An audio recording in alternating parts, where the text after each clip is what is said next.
Hello and welcome to We Poets. My name is Sally Baker and I'm the host of We Poets. We Poets is a poetry show for boys and girls between the ages of 6 and 13 years old. So if you would like to be on We Poets and read your poetry, please have your school teacher or your parents call me. I'm always looking for new children to come.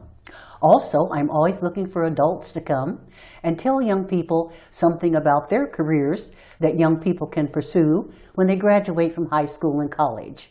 Today, my special guest is Mr. Carlos Hernandez. He's an environmental specialist at the City of El Cerrito Recycling Center in El Cerrito, California. And he's going to tell us all about how we can recycle and not put things in the landfill, because the landfills are filling up and we don't want that. So, without further ado, I would like to introduce you to Mr. Carlos Hernandez. Hi, Carlos. Hi, Sally. Thanks How for having are you me. tonight? Or today? I'm great, thank you. Great. I'm so glad you could come and tell us all about recycling. I'm happy to be here. Thanks for having me. And happy 40 years of your show. I saw your last episode, so yeah. Well, happy thank 40. you. Thank you. Now, we don't have any poets today because it's spring break, and they're all on spring break, but I know you're going to do a great job and tell them on TV what you do. I'll do my best. Thanks. Good. Yeah. So now I have a couple of questions here for you. Yeah. Number one, why is composting important?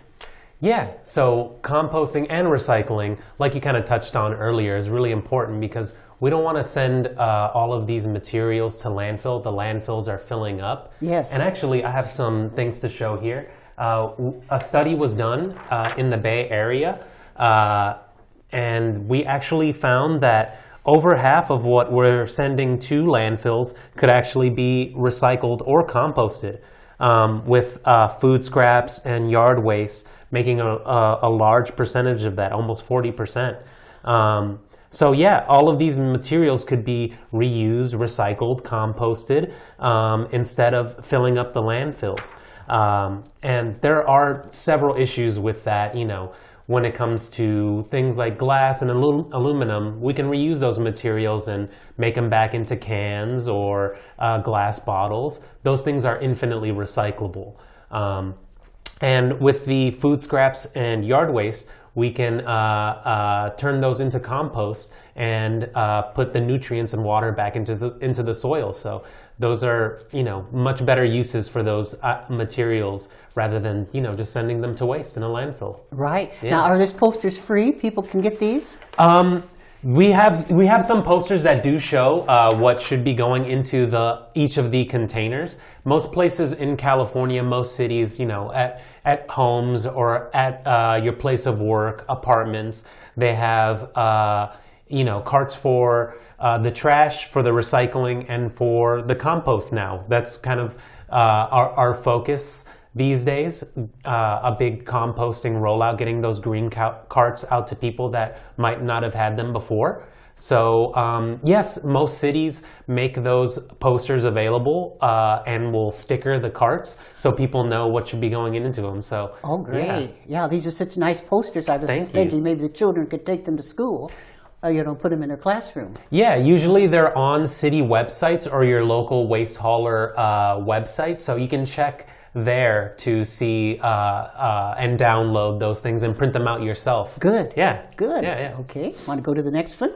Yeah, definitely. Like I was saying, one of the biggest problems about sending those food scraps and yard waste, and even things like napkins, paper plates, online paper plates, and paper towels to the landfill is when they break down, they release a greenhouse gas called methane. Oh. And now methane is about 80 times more potent in trapping heat in the atmosphere than carbon dioxide.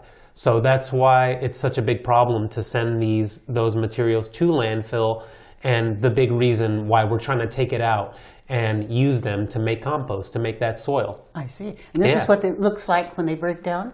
This is a photo of the landfill. And so trucks pull up there and they get on this machine. It's kind of those long trailers you see on the 18-wheeler trucks, right? They fill those up with trash, and then those are what's emptied into the landfill. Oh. Yeah, that's normally how it's done. And then a bulldozer goes across and flattens and squishes all of the trash down. And at the end of the day, they cover it with like grass and dirt, yard waste, so these things, the plastic bags or what have you, don't fly away. And yeah, but the food scraps and organic compostable materials release that methane as they decompose. I see. Because they get cut off from oxygen, and that's what produces the methane, that lack of oxygen. But composting keeps oxygen in the process and prevents methane from being created. So, that's how that works. A little science on that. Okay. And yes, so great question, Sally. Yeah. So I mean, like I touched on, one of the problems with those greenhouse gases is the greenhouse effect. Oh. And that is naturally occurring. This actually helps us, this layer out in the atmosphere helps us inhabit Earth. But now with all of the fossil fuels that we're burning and this methane being produced at the landfills, we're making too much. Ooh, yes. And that's what's kind of causing global warming and all the climate change that we're seeing these days and all the extreme weather patterns. Wow. Yeah. Oh, that's a nice poster too. Thank you. Yeah. We do our best.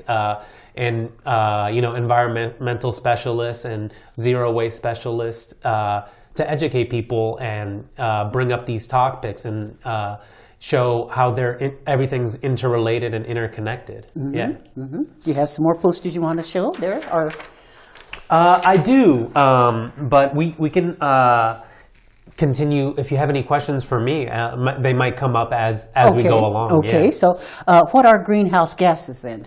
Yeah, greenhouse gases are those gases that trap in the heat that we make here on the planet through driving our cars, a lot of times heating our homes, if you use natural gas to heat your home. And all of that combustion releases carbon dioxide. That's one of the greenhouse gases that is trapping the heat out in the atmosphere. And the difference between methane and carbon dioxide is that methane, it's a short-term pollutant. So let's say we stop making methane altogether today. It could evaporate from the atmosphere in about 12 to 15 years. Oh. Yeah, so that's why we really want to get folks putting their food scraps, their yard trimmings, and their food soil paper into those green carts, because it has the potential to do a lot of good and, roll back these negative impacts that we're seeing from climate change. Yeah. Now, garbage and trash is picked up every day except Sunday, right? In Yeah. all cities? Yes, that's for the most part. And depending on where you live, they might not do Saturday. Like it all depends. But usually they're there picking up trash Monday through Saturday. Yeah. And I see them coming, rain or shine or snow. Yeah, They're there. they work very hard. I really appreciate those men who work so hard. Definitely. I've never seen any women collectors, though. There are some. Are there? Yeah. I mean, it is a tough job. I'm sure, A lot yes. of heavy lifting. Yes. But a lot of times they work on the recycling trucks or the compost trucks. Okay. Rather than having to move big, heavy dumpsters. Yeah. Yes. That can even be like a 2-person job. Right, I'm sure. Yeah. I'm sure, yes. Now, let's see here. What is compost? So compost is a soil amendment.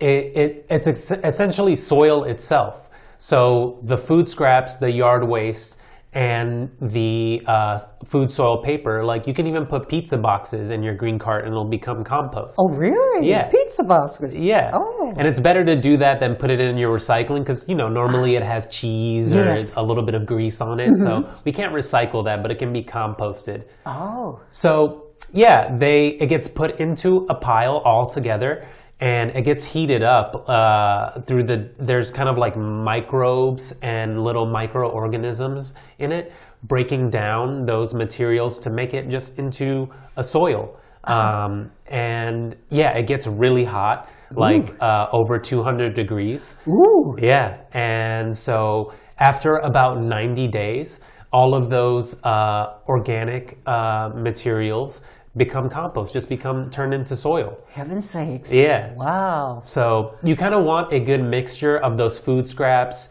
and things like leaves, branches, grass, because the food scraps have a lot of nitrogen and those yard trimmings have a lot of carbon. So you want a good blend of those to make really good compost. And yeah, farmers here in Northern California use that compost. Of course. Folks at their gardens at home to grow tomatoes or strawberries, they use it. And, a lot of cities make compost available to their residents. So if you check in with your local city or county, you could see if compost is available to use at home. Yeah. Great. Yeah, definitely. Okay, now, what can we do to help the planet? There's a lot we can do, and I have a slide for that. Good. We normally talk about the 4 R's in my line of work, which is to reduce, reuse, recycle, and then rot, which is composting.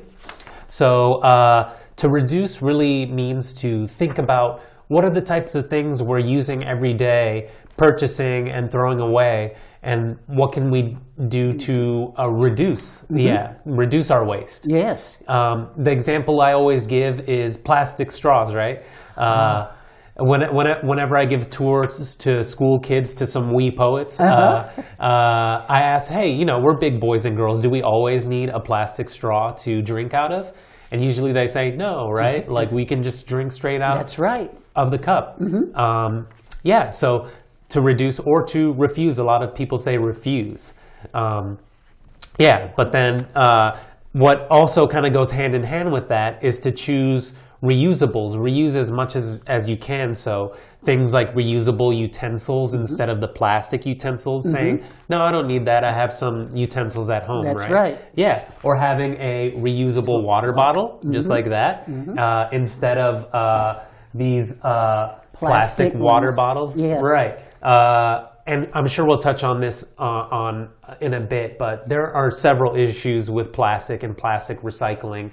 One being that plastics aren't infinitely recyclable.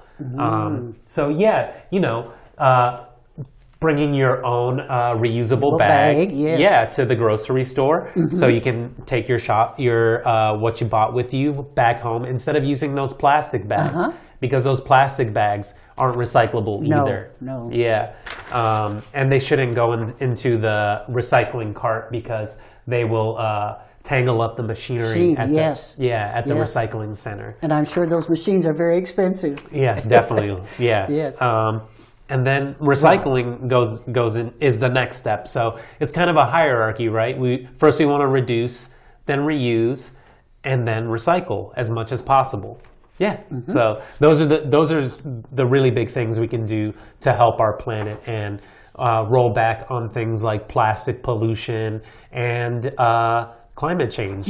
And actually, I before coming today, I saw an episode, and a wee poet had mentioned plastic pollution in their poem. So I was like, wow, yeah. Yes. It made me really hopeful that maybe the next generation is really thinking about these things, and it's being taught in schools, things like that. Yeah. Later on, I'll read a couple of poems that the children wrote, since we don't have any kids today.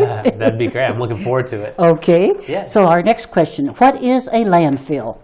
A landfill is basically a big hole in the ground that we send all of our waste away, right? But really, there is no away. It's very nearby.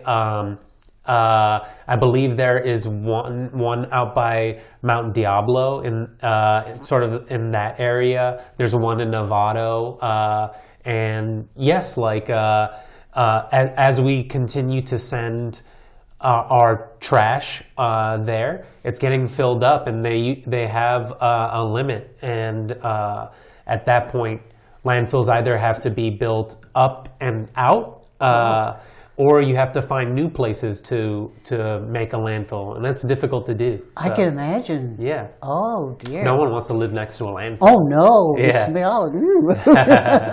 Wow. Yeah. Now, how about the workers? They have to wear a protective mask and clothing when they work with these recyclables? Definitely. They have steel-toed boots. They wear gloves. A lot of times they wear masks, safety glasses, Right. sometimes helmets, reflective gear, because there are big bulldozers and forklifts moving around, so they want to be visible and not have an accident, not get hit by one of those big machineries. But they also have to be careful as they sort through, because there's a Yes. lot of broken glass or sharp objects. So that's where the protective gear is very important for their safety. Now, do the companies provide clothing for them, since they would have to change their clothing every day, I would imagine? They do, yeah. They generally do. Good, So, that's yeah, good. Yeah, Good. yeah. They definitely provide the reflective gear, the gloves, the glasses, the helmets. So yeah, we keep those folks safe, because the job they do is very important. Very important, yes. Let's see now. Now, where can we get compost? We're talking about the compost pail. We're going to talk about that. Yeah. Okay. So at home, you can have a little compost pail in your kitchen, just like this. And many cities make these available to folks. So just go on your city website or give them a call, send them an email, and say, hey, are there any of these compost pails available? But a lot of times they're just sold at like our stores in our communities, Targets, what have you. So you can pick one up very easily. They're usually not too expensive, like usually under $15. Okay. Yeah, but you can keep this under your sink, or I keep mine in my fridge. In your fridge? Yeah, I keep it in the freezer, so that way the food scraps freeze and don't rot and smell. So I see. Yeah, but usually they're pretty good, like these lids, at keeping the smells down. And if you empty it out every week, it really shouldn't smell. So I see. Yeah. And do they only come in one size? No, usually they come in various sizes, but usually about between like 2-3 gallons, maybe sometimes 5. And yeah, you can line it with paper. Some places take the compostable bags, but make sure to check, because a lot of places take different things. Oh, okay. Yeah. So that's very important. Every city does things differently. I'm sure. Yeah, it's always important to check the websites, check the stickers on the carts, have posters, like you said. Yeah, but I always use a lot of times paper bags to keep mine clean.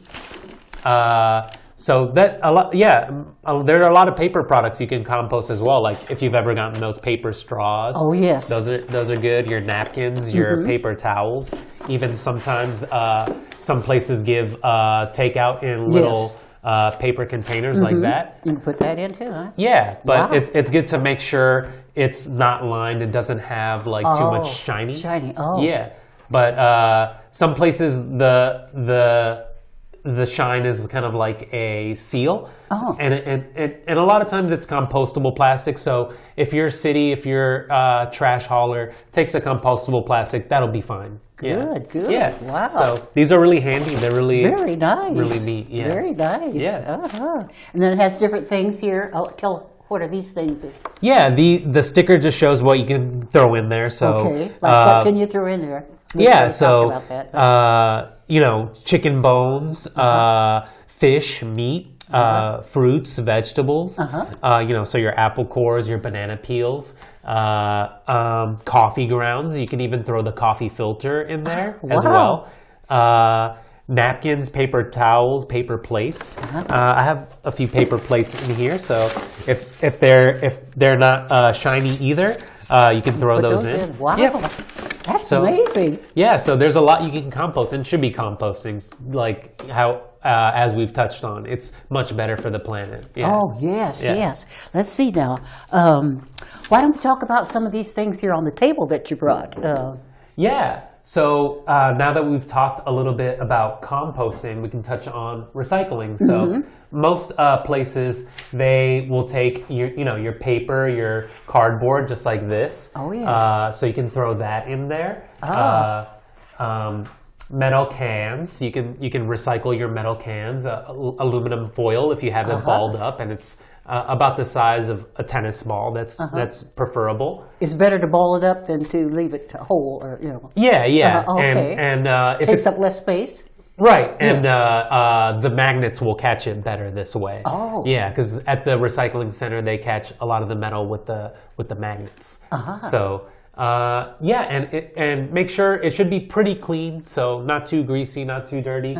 Otherwise, it should go in the trash. One question I had about that: does the machine take the paper off, the label off of the can, or is it crushed up altogether? Yeah. So normally, the can will get crushed. The label will fall off at some point in the process, or get melted off when they melt down the can. Okay. Yeah. Okay. So and then soda cans just like cans, this. yes. Glass bottles just like that. Or if you get bigger juices that come in glass, jars of jelly or salsa. Those are all, and these things are much better to recycle and use than plastic. Oh. Because these things over here, the glass and the metal, can be infinitely recycled over and over again. Where plastic usually can only be recycled 1 or 2 times before it has to become a plastic bag or something we can't recycle. Yeah. Okay. And when it comes to plastic, most places, if you've ever noticed the little triangle with the number inside, have you ever seen those? No, I never noticed that. Yeah, well, most plastics have a little triangle, the recycling symbol with the number inside, and that's not saying that item is actually recyclable. It's just telling us what type of plastic it is. Oh. So it goes through number 1 through 7. And usually number 1s, 2s, and 5s are recyclable. And those are generally in bottle form, in kind of jar form, containers like for salad or yogurt, cream cheese. Those types of plastics we can recycle. But again, like we touched on earlier, it's better to reduce and reuse rather than recycle something that is eventually going to become trash. Yeah. Why don't you give our audience the name of the organization you work for, and the address, and the email or the phone number where people can call if they would want more information or would like for you to come out and speak to their school or their business? Yes. So I am at the El Cerrito Recycling Center. We are on 7501 Schmidt Lane in El Cerrito. So we actually have recycling drop-off there. So we take things like cardboard, the plastic bottles, the glass, and even things that are very difficult to recycle or hazardous waste like oil, paint, electronics like TVs and computers, batteries. And it's very important to bring those batteries to hazardous waste centers because if those things go into a truck or into a landfill, they can actually ignite and start a fire. Oh, really? Yeah, and a lot of those things have toxic components or heavy metals. So definitely check your local city or county website for your local hazardous waste drop-off center. So, Great, yeah. great. And if any of the teachers would like for you to come out to their school and give a presentation to the children, what would they do? They can email me at gassistant at ci.l-cerrito.ca.us. It's a very long email, but I'll give it again, gassistant at ci.el-cerrito.ca.us, and we could schedule something to come by and educate the students. Yeah. Great, great. Well, I want to thank you so much. This has been a wonderful, wonderful interview, and we've learned so much about recycling and reusing and zero waste. Well, I'm happy to be here. Thank you for having me. And I like your shirt. Could you quickly tell us about this? Is this Yes, this is the Oakland Roots, a local professional soccer team here in Oakland. They play at in Hayward, the Cal State East Bay. Great. So I'm a big soccer fan. So yeah, I like to support my local team. Great. Yeah. Well, thank you so much. Thank you, Sally.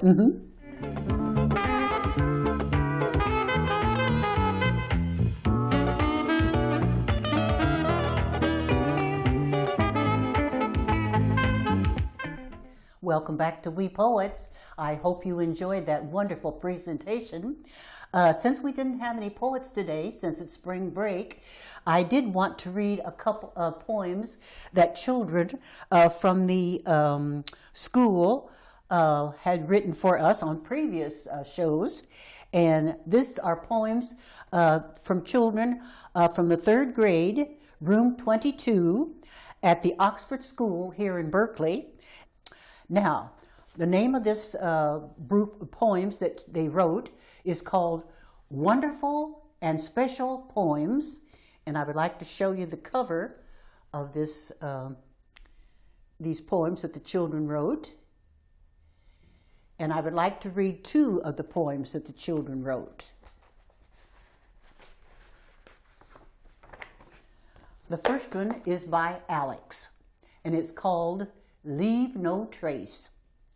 Nature so beautiful, daisies and roses shining, hummingbirds singing, dogs cuter than cute. Oh please, don't ruin us with your plastic and waste. By zero waste, leave no trace, and make the world a better place.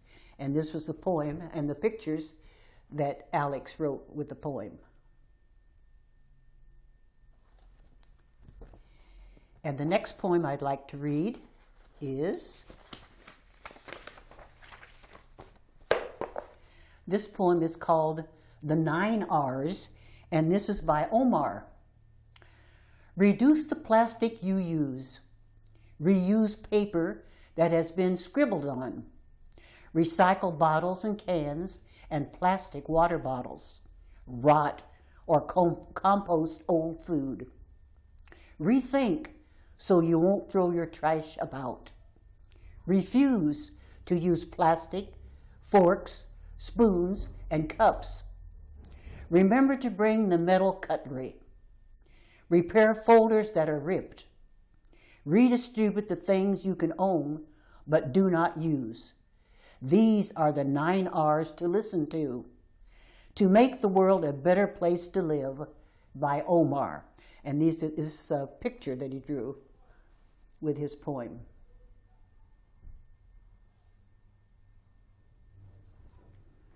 So, I would like to interview other children and adults on We Poets.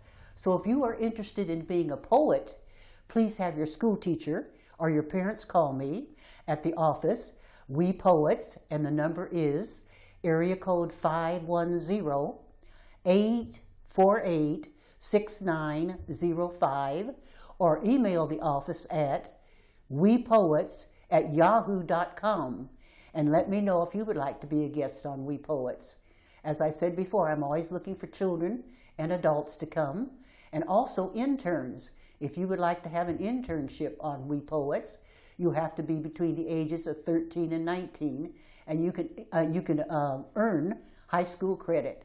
So I hope that you've enjoyed watching our program and will continue to tell your friends about it. Thanks so much for watching. Goodbye.